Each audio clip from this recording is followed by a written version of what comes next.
Durante estos años como pastor y como evangelista, me he encontrado con que una de las cosas que más puede hacerle daño a una persona no es solamente su error o sus equivocaciones. Creo que todos las hemos tenido en la vida.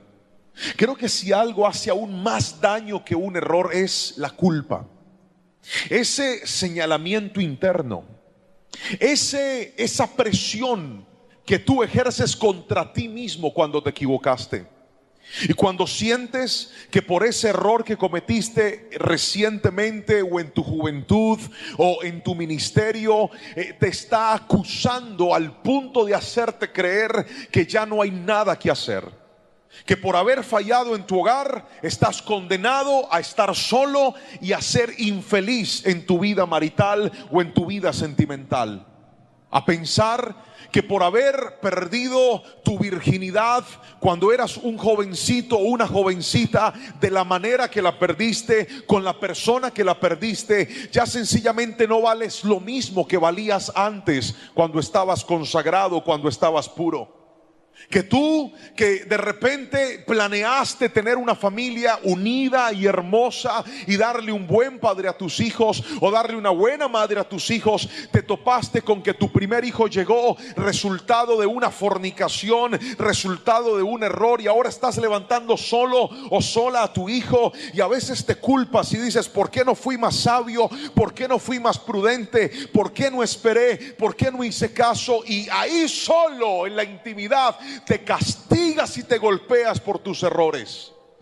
Le pregunté a Dios qué quería que hablara hoy, y el Señor plantó en mi corazón esta palabra, porque sé que hay gente que agarró lo poquito que tenía y decidió seguir viviendo y decidió seguir luchando, pero internamente dicen: ¿por qué yo aborté cuando era un joven? ¿Por qué yo aborté ese bebé cuando estaba jovencita, llena de temor y de miedo? Y cada vez que escuchas la palabra aborto y eres consciente que fue matar la vida de un ser, que fue acabar, que fue terminar la vida de una persona inocente, te culpas y te señalas. Y no estoy haciéndole una defensa al pecado en este momento. No vine a decirte que puedes pecar libremente y que nada va a pasar, no. Pero creo que suficiente hay a veces con recordarle al pecador que su pecado le va a destruir la vida. Hay gente que ya lo ha comprobado. Hay gente que se observa y dice: pastor, yo soy consciente que no estoy donde debería estar por todos los errores que cometí. Yo soy consciente que no tengo lo que debería tener por todos los errores que cometí. Pero querido hermano, quiero que me escuche. Yo tengo un Jesús que perdona al pecador.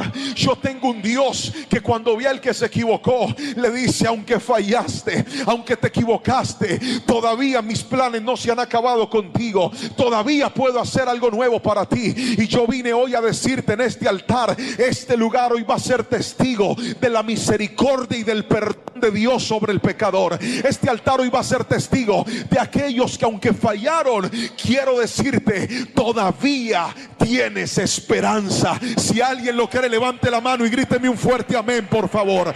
Todavía hay esperanza. Si va a aplaudir a Jesús, hágalo con fuerza, porque Él es el Dios de misericordia y de bondad. Salmos capítulo 25, versículos 5 al 10 es la cita en la que me voy a basar para esta enseñanza. Salmos capítulo 25, versículos 8 al 10 dice: el Señor es bueno y hace lo correcto. Les muestra el buen camino a los que andan descarriados. Guía a los humildes para que hagan lo correcto. Les enseña su camino.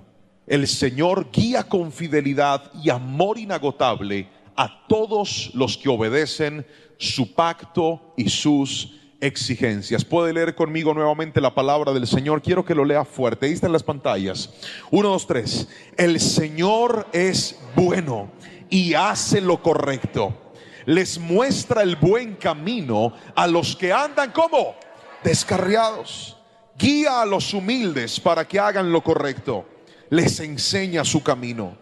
Él guía con fidelidad y amor inagotable a todos los que obedecen su pacto y cumplen sus exigencias. Amén y amén.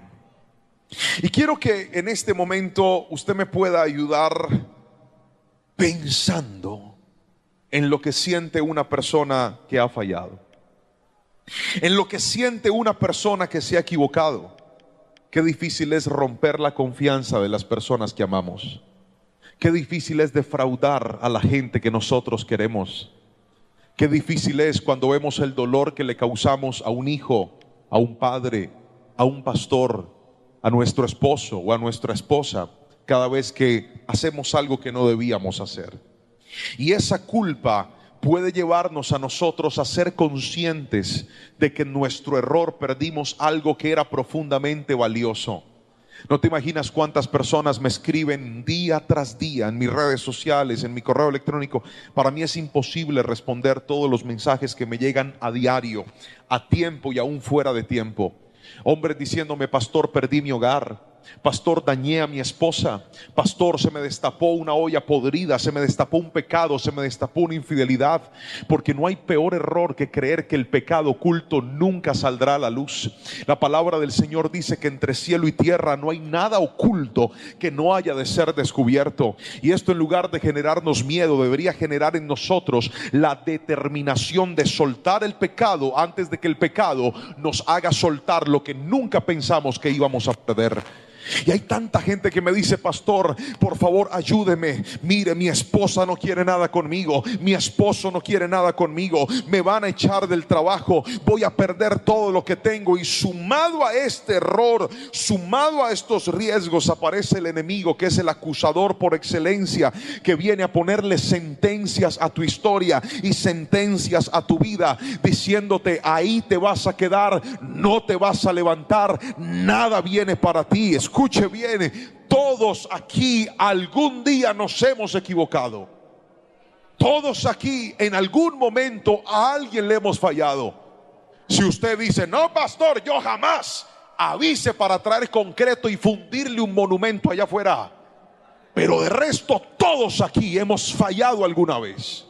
Todos nos hemos equivocado. Así que esta palabra no es para los perfectos de la iglesia, es para todos los que un día le fallamos a alguien. Pero escuche bien, ese error tal vez quedó ahí atornillado, tal vez quedó ahí generando esa culpa constante. Y hay gente que cada vez que le pasa algo lo conecta a ese error.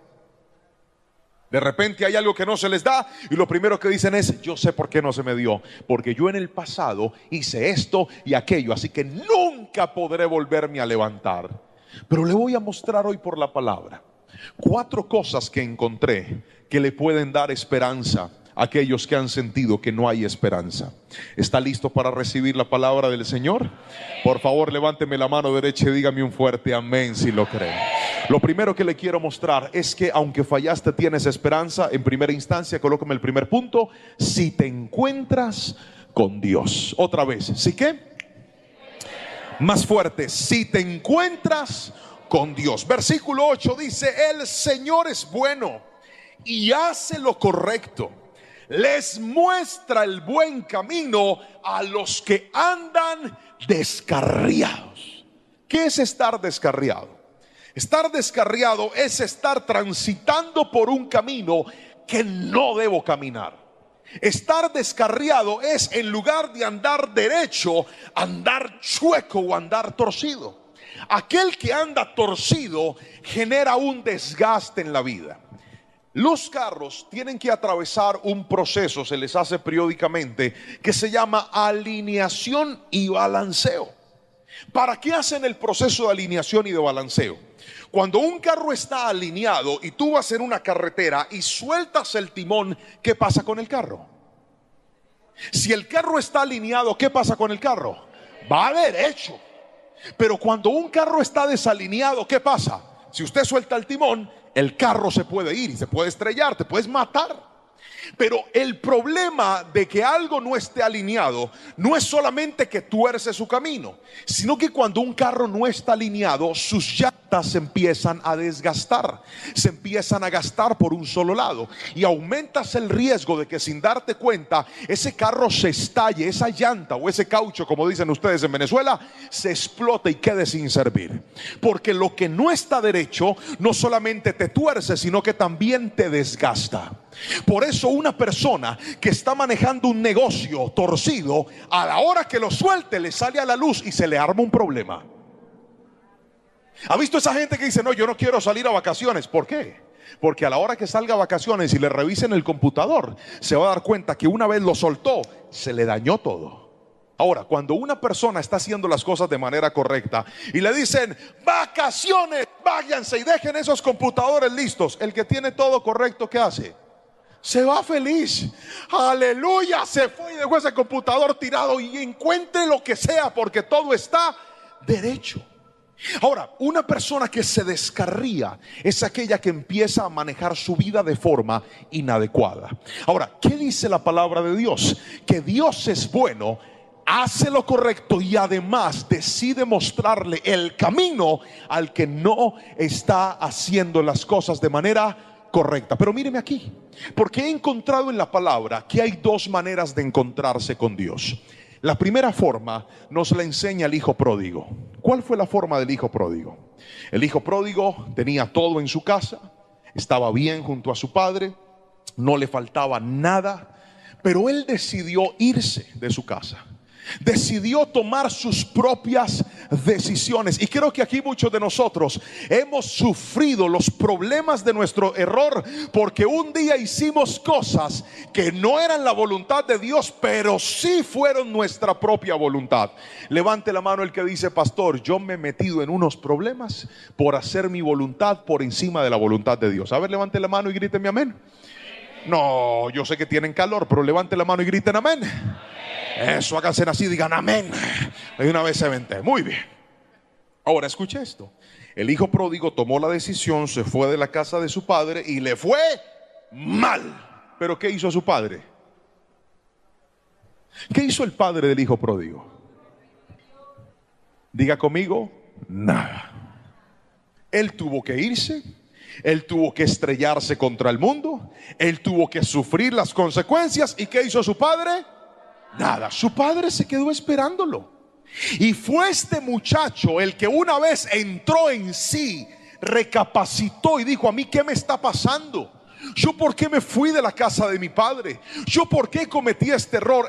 Él decidió volver a la casa de su padre. Y cuando regresó a la casa de su padre no lo rechazó, su padre no lo despreció, su padre no lo echó fuera, sino que con su amor inagotable le dijo, ven porque aquí está tu lugar. Lo restituyó y con su amor le dio la oportunidad de regresar. Su padre no fue tras él. La conciencia de su error lo hizo regresar al padre.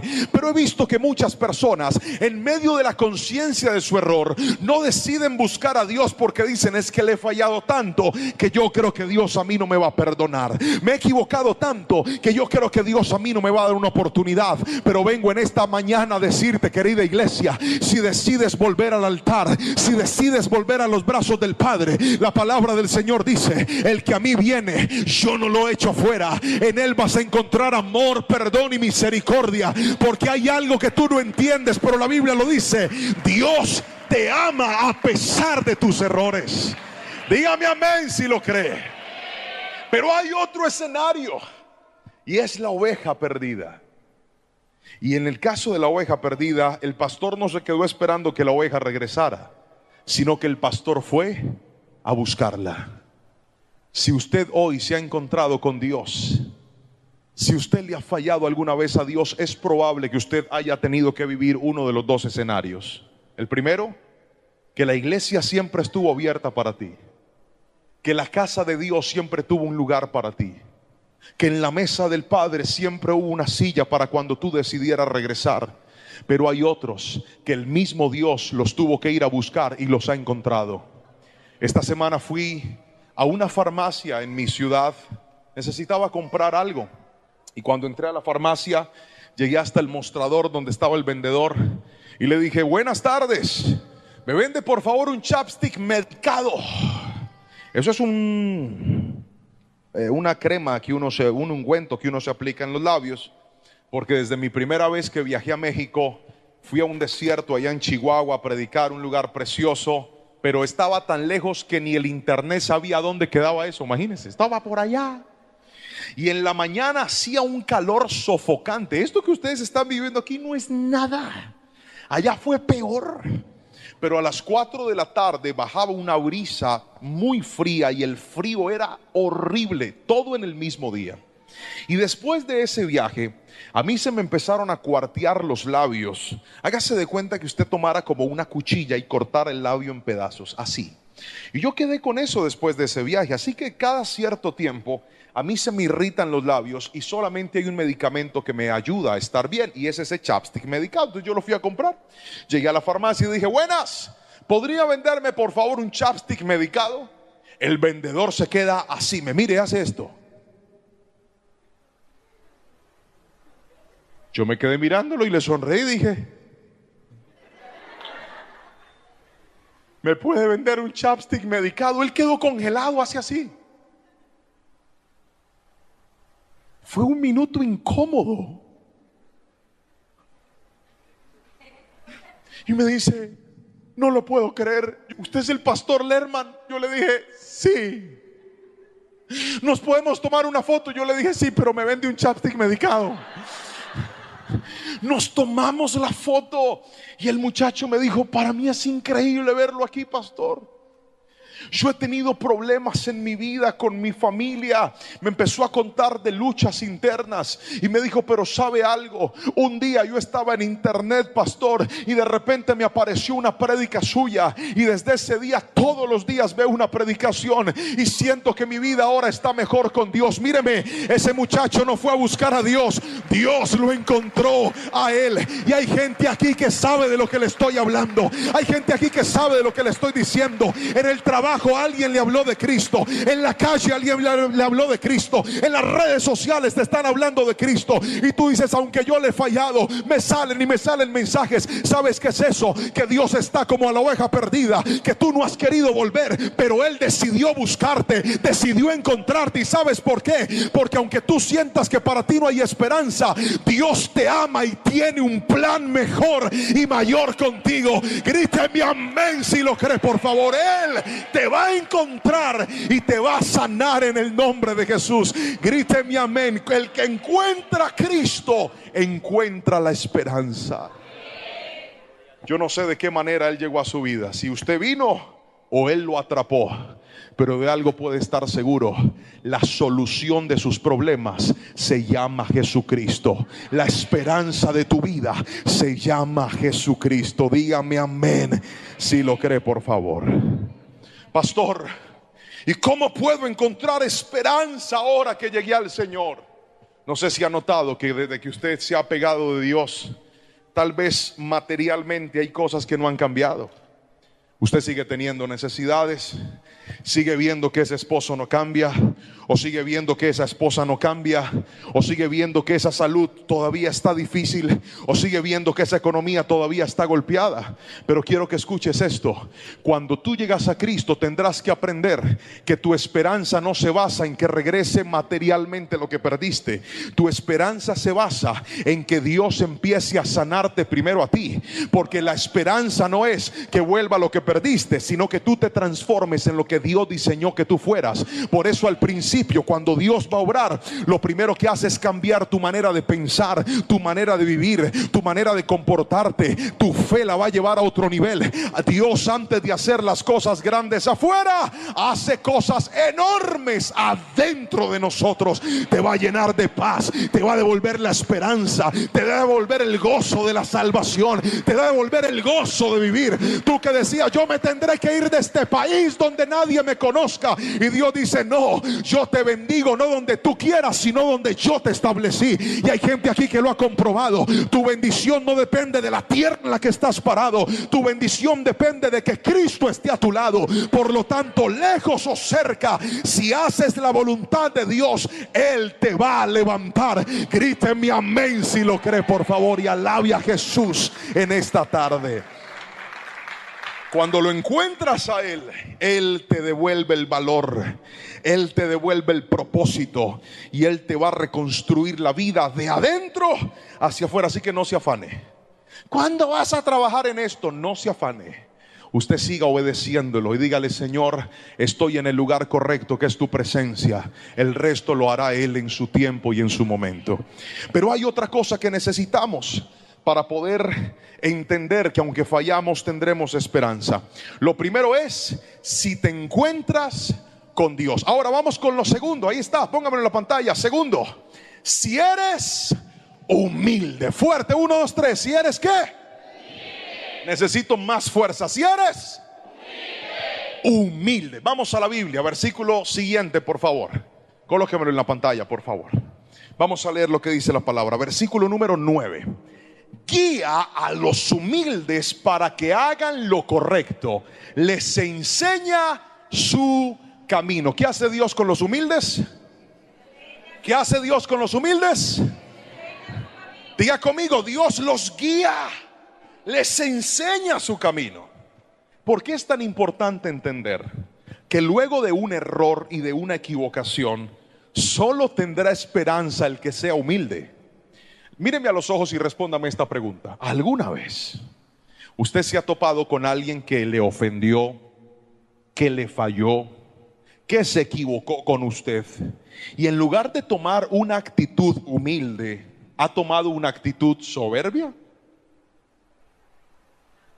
No, levante la mano y dígame amén si los ha visto. Voy a volverlo a preguntar. ¿Alguna vez usted ha tenido que lidiar con una persona que se equivocó, cometió un error, y cuando usted le llamó la atención por ese error, en lugar de ser humilde, reaccionó de una forma soberbia? A ver, levánteme la mano, yo lo veo. ¿Qué siente usted cuando ve a una persona así? Respóndame, ¿usted qué siente? En mi país hay un dicho que dice: tras de ladrón bufón. O sea, hace la embarrada y además de todo yo le salgo a deber, cuando fue usted el que se equivocó. El problema es que el que se equivoca y no es humilde no parece que sea consciente de su error. El que se equivoca y no es humilde parece que no entendiera la magnitud de lo que hizo. El que se equivoca y además toma una actitud soberbia, tú dices: ¿en realidad tú eres consciente del daño que hiciste? ¿En realidad tú eres consciente del error que cometiste? La humildad ayuda a que yo organice de manera adecuada la escala de valores. Cuando una persona es humilde, dice: soy consciente del error que cometí, soy consciente del daño que te hice a ti, soy consciente de que las cosas no están bien y necesito agachar la cabeza para volver a empezar. Pero es que el soberbio no quiere agachar la cabeza, el soberbio no quiere reconocer sus errores, el soberbio no quiere aceptar que falló. Y mientras no aceptes tus errores, nunca vas a poder trabajar en ellos. Porque el soberbio culpa a los demás y dice: no, es que yo actué así porque usted me hizo esto. Es que yo actué así porque usted me trató de esta manera. Nunca vas a encontrar una nueva oportunidad mientras no quiebres la soberbia que está en ti. Muchas personas están tan infelices, perdiendo su familia, perdiendo su hogar, no porque su esposa o su esposo sean alguien que no tenga valor, no porque sus hijos no tengan valor, no porque no quiera tener una familia. Quiere tener una familia, quiere tener una esposa, pero no quiere soltar la soberbia. Míreme, las bendiciones de Dios son tan grandes que si usted tiene las manos ocupadas con el orgullo, no las puede sostener. Se lo voy a volver a repetir. Las bendiciones de Dios son tan grandes que si usted tiene las manos ocupadas con soberbia, no las puede sostener. O sostiene su orgullo o sostiene a su familia, pero las dos cosas a la vez no se pueden. Cuando una persona decide ser humilde, verá la bendición de Dios. El humilde no es autosuficiente, el humilde es dependiente. El humilde, escuche bien, no es prepotente, el humilde es un aprendiz. El humilde no es rencoroso, el humilde es perdonador. El humilde no está esperando recibir, el humilde sabe dar. Cuando una persona camina en humildad, va a poder vivir en paz y va a poder ver cómo Dios levanta su vida otra vez. Yo soy padre de 2 hijos y créame Han habido momentos en donde les he tenido que llamar la atención porque ellos se han equivocado, han fallado como todos en algún momento de la vida. Pero una de las cosas que más toca mi corazón es la actitud de mis hijos cuando se equivocan. Un día me senté a llamarle la atención a Jerónimo y le dije: tú no debiste hablar así, tú no debiste haberte expresado de esa manera, tú no debiste haberle respondido a tu mamá de esa forma, Jerónimo. ¿Tú eres consciente de que te equivocaste? Agachó la cabeza y me dijo: sí, papi, yo sé que me equivoqué. ¿Me podrías perdonar, por favor? ¿Qué le digo yo? ¿Qué le digo yo al pelado? Tiene que tener el corazón muy duro para decirle: no. Pues claro que te perdono, porque el que responde con humildad recibe gracia. Pero mucha gente se equivoca, le llaman la atención y se enojan, no hablan, se aíslan, se van, se marchan y se hacen los dignos. Así nunca vas a tener esperanza en tu hogar mientras no aprendas a ser humilde de corazón. Hace un tiempo yo tenía que hacer un viaje para Europa y llegué al aeropuerto, estaba en mi fila haciendo el counter. Llego donde la muchacha y la iglesia que me había llevado había comprado 2 reservaciones diferentes. En una reservación estaba mi vuelo de ida y en otra reservación estaba mi vuelo de regreso. Entonces yo llegué al counter de la aerolínea y me dijeron: ¿dónde está su reserva? Yo se las mostré y me dicen: señor Juan, necesitamos ver su reservación de regreso. Yo no tenía el código de reserva, empecé a llamar allá a Alemania hasta donde iba a llegar a los hermanos y les dije: por favor, necesito el código de reserva. No me contestaban. Entonces la muchacha me dijo: hágase a un lado, arregle el asunto y cuando ya tenga su número vuelve, que yo lo voy a atender sin necesidad de que haga fila. La fila estaba larguísima. Yo me fui, Dios tocó el corazón de los hermanos allá, finalmente me contestaron y llegué y me hice por un ladito para que me atendieran. Y cuando estaba ahí, la muchacha me hizo señas para que me acercara y me llamó picándome el ojo. Me dijo, entonces yo fui, pasé. Y cuando yo voy a pasar, había un hombre al lado, se veía que era un europeo así, con mala cara, calvo, sin nada de cabello, como varios de los que estamos aquí, que Dios les brille esa cabeza así. Y el tipo me dice, hay que respetar la fila. Y cuando me dijo eso, yo lo volteé a mirar con una cara, hermano. ¿Cuántos saben mirar feo aquí? Levante la mano. Otra vez, levante la mano el que sabe mirar feo, que dice, pastor, tengo una habilidad especial. Con la mirada yo los destruyo. Ese día yo no sé mirar feo, pero ese día lo logré. Lo miré horrible. Y la muchacha le dijo al Señor, qué pena, Señor, pero él está aquí porque llegó antes que usted y yo le dije que cuando llegara yo lo iba a atender. Yo lo volteé a mirar y le dije, casi le digo chusma, pero yo no sé si él sabía qué significaba eso. Pasé adelante y me atendieron y yo me estiré como un gallo para que respete, porque a los hijos de Dios no se maltratan, nadie los maltrata. Hice ahí mi proceso, cuando de repente alguien me toca la espalda y yo volteo a mirar.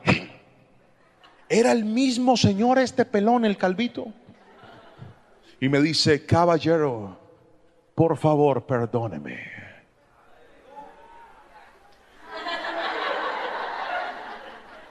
Yo tenía tanta rabia que no alcancé a procesarlo. Yo me quedé mirándolo y la cara se me empezó a transformar de rencor a ternura. Yo le dije, no se preocupe, amigo, no ha pasado nada. Yo no sabía que tú estabas antes. Yo le dije, todos cometemos errores, tranquilo. Y me fui. Pero qué lección me dio ese señor. ¿Qué lección me dio ese tipo a mí? Porque a veces nosotros creemos que es más digno el que tiene la razón, pero he aprendido que es más poderoso el que tiene humildad. A veces creemos que es más imponente el que habla más duro o el que dice yo tengo derechos, pero he visto que hay más autoridad en el humilde que sabe que tiene deberes.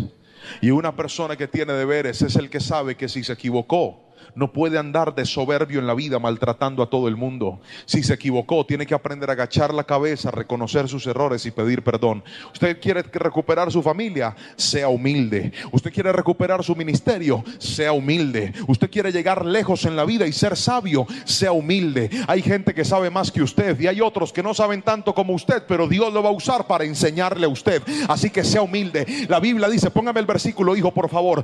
Dios guía a los humildes. Ahí está en la pantalla, mírelo. Yo sé que usted no lo lee, pero solo la gente santa lo logra ver. Dios guía a los humildes. Otra vez, diga conmigo, Dios guía. Fuerte, diga, Dios guía a los humildes. Cuando usted ve a un soberbio, ni se arriesga a darle un consejo. ¿Por qué? Porque usted dice, si yo le doy un consejo a un soberbio, ¿cómo responde un soberbio? Mire, gracias, pero yo veré cómo hago mis cosas. Gracias, pero yo tengo la razón. Gracias, pero yo veré cómo manejo mi vida. Y por eso hay gente que se está estrellando contra el mundo, porque no se ha dado cuenta que la clave para poder salir adelante, la clave para poder volver a empezar, es aprender a ser una persona humilde. Si fallaste, si te equivocaste, aprende a reconocerlo, que es de humildes y de valientes reconocer sus errores, volver a empezar y saber que Dios dice en su palabra que Él da gracia a los humildes, pero a los altivos los mira de lejos. Yo no sé si alguien aquí dice conmigo, Señor, dame humildad y ayúdame a entender, a aceptar y a volver a empezar cada vez que sea necesario. Gríteme amén y alabe a Jesús si me está entendiendo, por favor. Si somos humildes.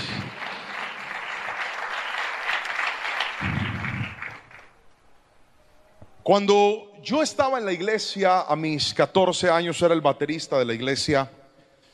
Y resulta que sucedió algo en la comunidad donde nosotros estábamos. Yo me fui, pero no me fui porque el Señor me dijo, me fui porque yo estaba enamorado de la hija del pastor. Y yo dije, de pronto el Señor me ayuda, ya que no sabe, no me ayudó.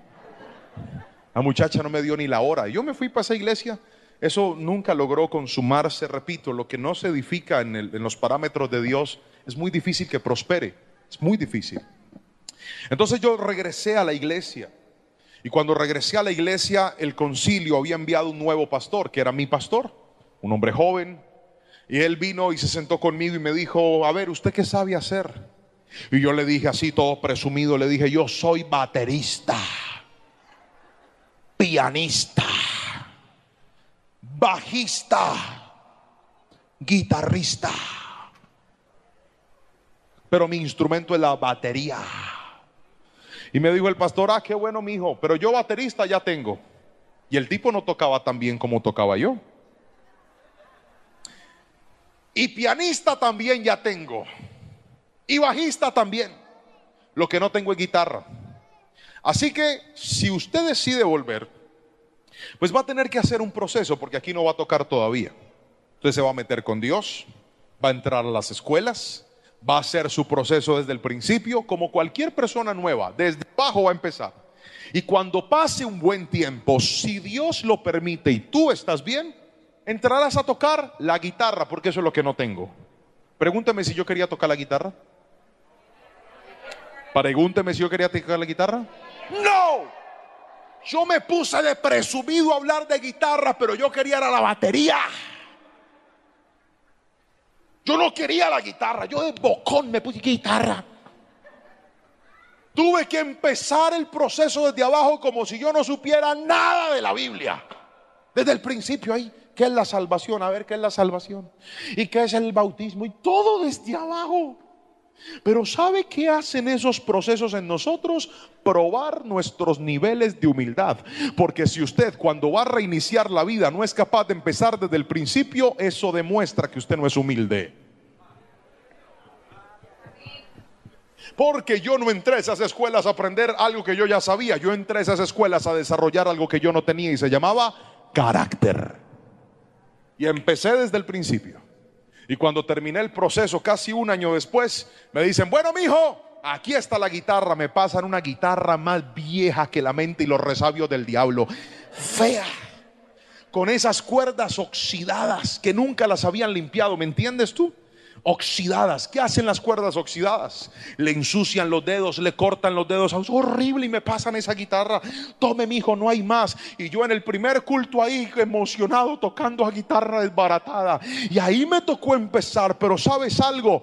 Yo no sabía que muchos años después esa guitarra me iba a hacer estar tan cerca del púlpito y me iba a enseñar a transformarme en la persona que yo era. Porque cuando tú eres humilde, Dios te hace volver a empezar. Pero esos procesos tienen un fin maravilloso y un propósito eterno con tu vida. Aprende a empezar otra vez, y si tienes que hacerlo con humildad, hazlo, porque Dios levanta al humilde pero derriba al soberbio. Así no diga amén. Así es. Dele un aplauso a Jesús, por favor. Humildad. Pero hay algo más. Aunque fallaste, tienes esperanza. Tercero, ahí está el tercer punto. Si decides obedecer. ¿Puede repetirlo fuerte conmigo? 1, 2, 3. Si decides obedecer. Recuerde que hoy le estoy hablando a todos aquellos que por un error sienten que no hay nada que hacer. Y hoy te quiero decir en este punto: si tú decides obedecer, hay esperanza para ti. Mire lo que dice la palabra del Señor. Colócame en el versículo 10, por favor. Versículo 10. El Señor guía con fidelidad y amor inagotable a todos los que obedecen su pacto y cumplen sus exigencias. ¿Puede leer la palabra fuerte? 1, 2, 3. El Señor guía con fidelidad y amor inagotable a todos los que obedecen su pacto y cumplen sus exigencias. Querido hermano, el obediente es aquel que sabe reconocer las normas. El obediente es aquel que donde llega busca los parámetros a seguir. El obediente es aquel que reconoce cuáles son las directrices. El obediente es aquel que no solamente tiene una disposición, sino que también tiene un conocimiento de la norma. Hay gente que está dispuesta a obedecer, pero no sabe qué obedecer. Permítanme usar un ejemplo para explicárselos. Hace unas semanas tuve que ir a una ciudad de mi país, al sur del país, que se llama Pasto. Tenía que ir a capacitar a un grupo de ministros en un área en específica de la iglesia. Y cuando llegué al aeropuerto, la hermana que me fue a recoger me hizo la siguiente pregunta. Me dijo: pastor, ¿quiere manejar mi carro? Y yo le dije: claro, hermana, yo manejo. Y me dijo: es que yo manejo muy despacio, pastor. Este carro está chiquito, pero yo creo que usted maneja rápido. Yo le dije: claro que sí, hermana, a mí me gusta la adrenalina. Y mira el carro. Este es el mismo carro. Les pedí una foto y me la mandaron. En esta nave me fui para Pasto desde el aeropuerto. No me metí, me encapsulé. Acomodé una pierna, acomodé la otra, corrí la silla. Ahí yo quedé. Hermano, donde yo medio me moviera, ahí me rompía un hueso porque estaba chiquito. Y le dije: hermana, ¿lista? Ella me miró así y me dijo: de una, pastor. Y yo: vamos. Prendí el carro y arranqué como si me lo hubiera robado. Manejé por todas esas vías y esas carreteras. Cuando llegamos a la ciudad, había un retén de policías y nos pararon. Dijeron: pss. Yo paré, bajé el vidrio y el policía me dice: buenos días. Y yo ahí todo encapsulado le dije: buenas. Y me dice: ¿usted sabe que hoy este carro no puede circular? Porque resulta que en esta ciudad hay una medida que se llama pico y placa. Y es que según el número en el que termine la placa, hay días que no debe transitar. Y yo no sabía.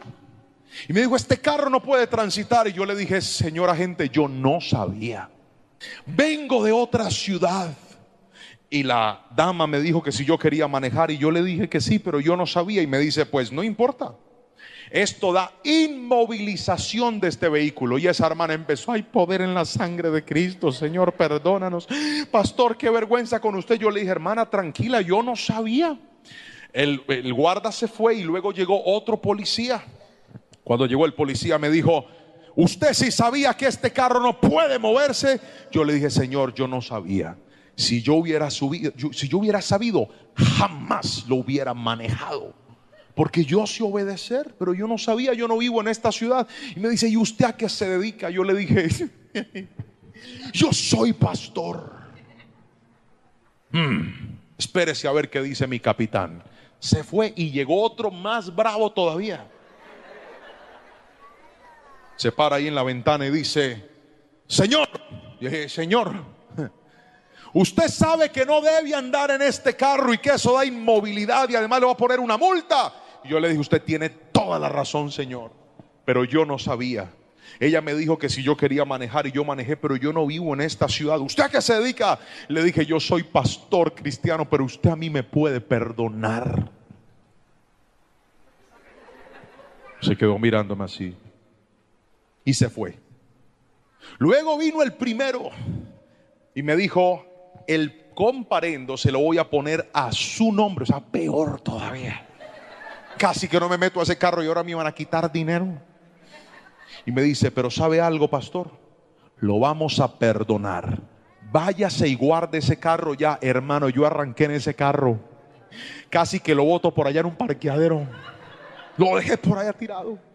Y me dio una gran lección. La hermana dijo: ay, qué bueno que es andar con pastores. Le dije: pero yo no voy a estar siempre, hermana. Así que pilas, que a la próxima vea, paila, esté pendiente.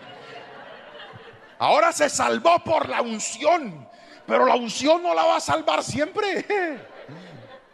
¿Y sabe de qué recordaba? A mí no me cuesta trabajo obedecer las instrucciones, pero note que me comporté como un desobediente, porque aunque sé obedecer, no sabía cuál era la norma. ¿Me estoy explicando con la suficiente claridad?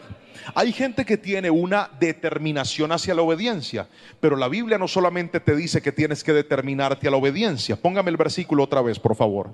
La Biblia también dice que Dios muestra su amor y su fidelidad a todos los que obedecen su pacto y cumplen sus exigencias. La pregunta es: ¿usted sabe cómo quiere Dios que usted se comporte? ¿Usted sabe qué es lo que la Biblia dice que usted debe hacer y qué es lo que no debe hacer? Pastor, ¿y cómo hago para aprenderlo? Por eso es que necesitamos congregarnos. Por eso es que necesitamos leer la palabra. Por eso es que necesitamos aprender cada día más de Dios. Porque cuanto más aprendes, más se desarrolla tu obediencia y más entiendes qué es lo correcto y qué no es lo correcto. Pero hoy te voy a decir en el nombre de Jesús: si tú decides caminar en obediencia, si tú decides volver a honrar a Dios, si tú decides volver a seguir sus exigencias, sus parámetros y sus normas, yo creo que para ti hay esperanza en el nombre de Jesús. Y Dios te va a levantar otra vez, y Dios te va a fortalecer otra vez, y Dios te va a devolver esa familia, y Dios te va a devolver ese hogar. Pero tienes que aprender a conocer y obedecer sus mandamientos. Si me estoy explicando con la suficiente claridad, dígame amén, por favor. Y teníamos un viaje a Estados Unidos con mi esposa, y el pastor que organizó el evento, de forma muy amable, supo por los videos, intuyó que yo era alto y muy amablemente me compró en todos los vuelos sillas de emergencia, porque él dijo: como eres tan grande, en las sillas de emergencia pues te vas a poder estirar mejor. La verdad, yo nunca exijo nada cuando voy a un lugar, y estuve muy agradecido con el gesto. Cuando llegamos al aeropuerto, salimos de Colombia, llegamos a Estados Unidos, teníamos que hacer unas conexiones. Entonces la muchacha del counter me habló en inglés y yo no tengo ni idea qué me dijo. Y me dijo algo como esto: hi, guachu, guachu, guachu, guachu. Yo me paré así serio y yo le dije: yeah. Pasé mi ticket y seguí derecho adelante, con esta cara de americano anglosajón que va, parezco un maya. Pero seguí mi camino. Atrás venía Lorenita. Entonces la muchacha la mira y le dice: hi, guacho, guacho, guacho, guacho, guacho. Y Lorena así dice que: ah. Y le pregunta en inglés: ¿tú vienes con él? Y ella dice: yes. Eso sí lo respondió. Y me hacen salir otra vez. Y la muchacha con cara seria así que y nos pasa los boletos. Y después de estar en la primera línea de emergencia, nos mandan al lado del baño del avión. Y yo, ¿y esto qué fue? Y me dicen en inglés, guacho, guacho, guacho. Y le dije a Lorena, por su culpa perdí las sillas. ¿Usted por qué es que no habla inglés? Y me dice, usted tampoco. Yo le dije, pero yo dije yes. Y seguí mi camino para atrás y perdí el primer vuelo ahí. Me lo habían pagado para irme cómodo y ahí yo empotrado, más apretado que en el carro. Ahí llegué. Luego teníamos otro vuelo. Cuando me voy a subir al otro vuelo, yo le dije, mira Lorena, no te vas a asustar. Di yes con seguridad, por favor. Bueno, mi amor, bueno. Llego yo ahí. El Señor me dice, hi. Yo le dije, yeah. Seguí mi camino. Cuando ella atrás estaba tan asustada que miraba así. Y el Señor le lanza una pregunta diferente. Y ella le hace, excuse me. Me volvieron a sacar y nos volvieron a cambiar la silla. Páquete atrás. Yo decía, Padre, esta señora, si yo hubiera venido solo, Señor, esto no me hubiera pasado por... Llegamos al destino, predicamos, Dios fue fiel. El pastor me dice, ¿cómo te fue con las sillas que te compré? Yo le dije, pregúntele a Lorena. No le quise contar nada. Pero al regreso le dije, mira Lore, tú me vas a hacer el favor y yo por tu culpa no voy a perder esos asientos. No los voy a perder. Así que voy yo adelante y tú vas a hacer lo mismo. Es más, vete tú adelante y yo me aseguro. La muchacha viene ya en el vuelo de regreso a Colombia y le hace otra pregunta en inglés y ella dijo, yeah. Siguió. Luego viene ella y me pregunta a mí y ahora el que me enredé fui yo. Y me hace otra pregunta. Entonces yo dije, aquí no hay de otra. Voy a imponerme con la seriedad. Y la miré así. Y ella me hablaba en inglés. Y se quedó mirándome más seria, ella así y yo así. Y después le dije, I not speak English. Y me dice, ¡ja! Y nos puso atrás otra vez. La última silla. Y cuando llegué a Cali yo no aguanté, yo le conté al pastor y le dije, amigo. Me dijo, ¿qué te pasó? Amigo, me quitaron todas las sillas que tú pagaste. Me dijo, ¿por qué? Yo le dije, porque me hablaban en inglés y yo no entendía. Me decía, amigo, es que como tú estás en una salida de emergencia y estás en otro país, si tú no hablas inglés, no puedes irte en esa silla. Y yo le dije, ¿por qué no me compró unas en español?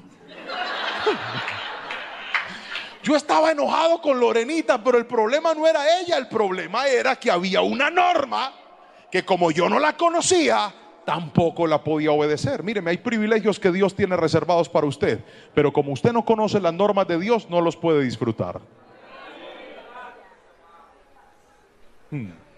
Así no diga amén. Aprenda a conocer la palabra del Señor y usted va a ser un buen esposo. Aprenda a conocer la palabra de Dios y usted va a ser una buena esposa. Aprenda a conocer la palabra de Dios y vas a ser un buen padre, una buena madre, un buen hijo, un buen hermano, un buen líder, un buen pastor. La palabra, aprenda a obedecerla y verá el favor de Dios sobre su vida.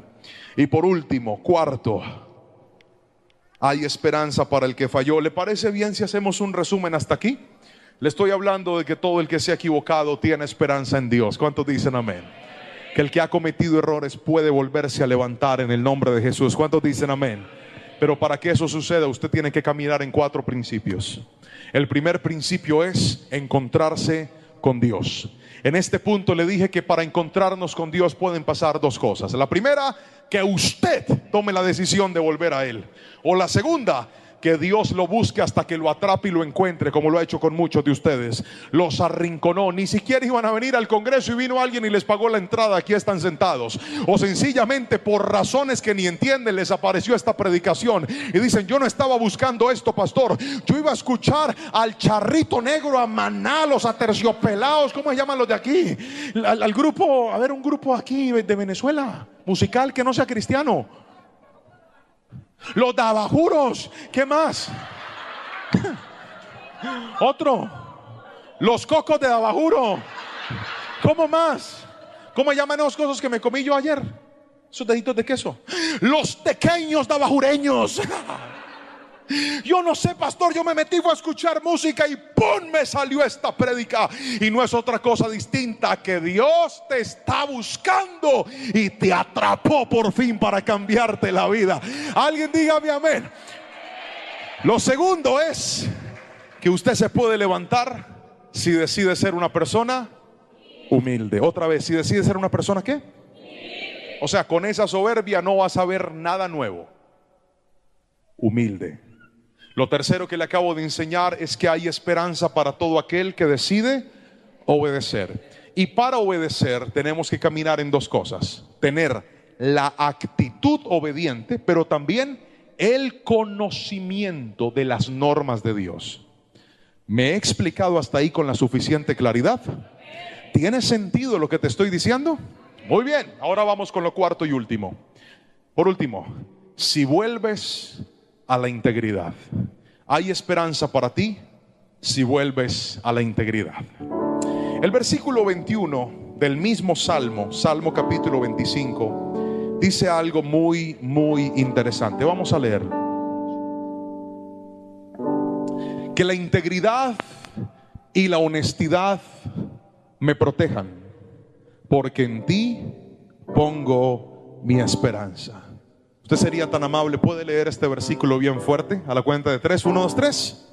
Que la integridad y la honestidad me protejan, porque en ti pongo mi esperanza. Querido hermano, la integridad no es un momento en la vida. La integridad es un estilo de vida. La integridad no es algo que debe estar a veces. La integridad debe estar siempre. Cuando usted es una persona íntegra, usted podrá estar tranquilo en su presente, pero también tranquilo en su futuro. Cuando usted es una persona íntegra, usted puede tener esperanza, porque el que siempre hace lo correcto está tranquilo. ¿Cómo va a tener angustia el que hace las cosas de manera correcta? ¿Cómo va a estar preocupado el que hace las cosas de manera correcta? Note que los que más se angustian en medio de los problemas son los que tienen cosas guardadas. El que tiene cosas ilícitas, el que está haciendo algo que no debe hacer. Una persona que viaja en un aeropuerto cargando algo que no debe cargar, ¿cómo va a volar tranquila? Estaría asustada, estaría angustiada, estaría preocupada diciendo: ¿y qué tal que me descubran? ¿Y qué tal que me encuentren? ¿Y qué tal que me miren? Porque escuche esto: cuando no hay integridad, usted no puede tener una paz total en su vida. Vives en tu hogar con tu esposa, pero si tú tienes conversaciones con una mujer que no es tu esposa, si tú eres feliz siguiendo páginas de mujeres que se muestran casi desnudas, dándoles me gusta y hasta mandándoles mensajes que nunca te va a responder, ¿qué sentirías tú si de repente tu esposa atrapa tu celular? Angustia. Pero el que tiene tranquilidad y el que tiene integridad está en paz. Y el enemigo ha querido venderle a esta generación la idea de que puede vivir una doble vida. Hoy quiero decirte: no. Dios no quiere que vivas una doble vida. Dios quiere que vivas una vida, pero transparente y en paz. Eso es lo que Dios quiere. ¿Sabe por qué hay gente que no se puede volver a levantar aunque lo ha tratado? Porque quieren tener una mano en lo que perdieron y otra mano en el pecado. Y entonces con esta mano sostienen lo que el pecado les quitó, pero con la otra agarran el pecado, aunque lo hacen en el secreto.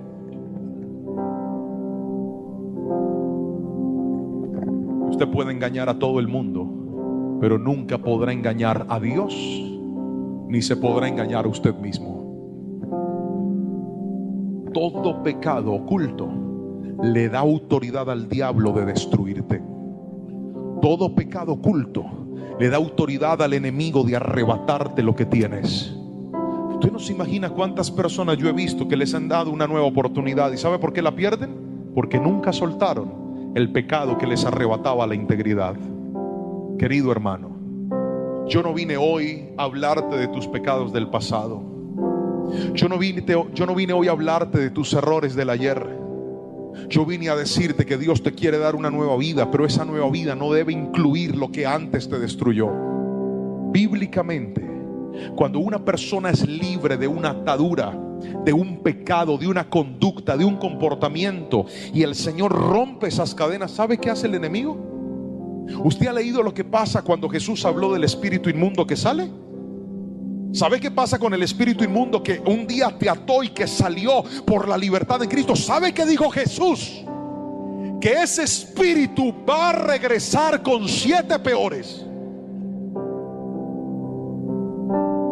Míreme, le hablo a aquella mujer que en su adolescencia fornicó, que esa fornicación la hizo quedar embarazada y que producto del miedo decidió abortar. ¿Sabes cuál fue el origen de todo eso? La inmoralidad sexual. El no aprender a poner un límite y contenerte y decir: no eres mi esposo y no es el tiempo todavía. ¿Y sabes qué es lo que está pasando? Que para tú poderte levantar tendrás que seguir batallando contra esa misma atadura llamada inmoralidad sexual, que va a buscarte otra vez, ahora que ya estás grande, ahora que estás casada, y se va a disfrazar de un exnovio del pasado diciendo: tú tan linda y tan sola, ese hombre, ¿por qué te descuida? Y tú le respondes conversaciones y le dices: sí, es que yo no entiendo por qué no me quiere. Y él te dice: si tú estuvieras conmigo, nada te faltaría. Y usted dice: es que él me habla tan lindo, pastor. Tenga cuidado, que no es él, es la inmoralidad que te quiere volver a destruir la vida. Y la única forma de que tú te levantes firme y tengas una nueva historia es decidiendo volver a la integridad. El pecado es pecado, así parezca dulce. El pecado es pecado, así te haga sentir bonito. El pecado es pecado, así parezca inofensivo. Yo no sé si alguien me está entendiendo en este lugar. Si decides caminar en integridad, ¿sabes qué dice la Biblia? Que la integridad te va a proteger. Te protege. Levánteme la manito si alguno aquí, empezando por este servidor, alguna vez subestimó un pecado y dijo: esto nadie se va a dar cuenta. Levánteme la mano, por favor. Vamos. Esto es solo para pecadores. Yo sé que si usted es demasiado santo, ni se le vaya a ocurrir levantarme la mano. Déjela abajo, disculpe. Qué pena yo ponerlo en estas incomodidades a usted ante tanto pecado que hay en la iglesia. Pero todo el que algún día dijo: yo no creo que pase nada malo, pero se nos pasó, levante la mano. Muy bien. Voy a terminar con una historia. ¿Se acuerdan que ayer les conté que yo fui muy mal administrador?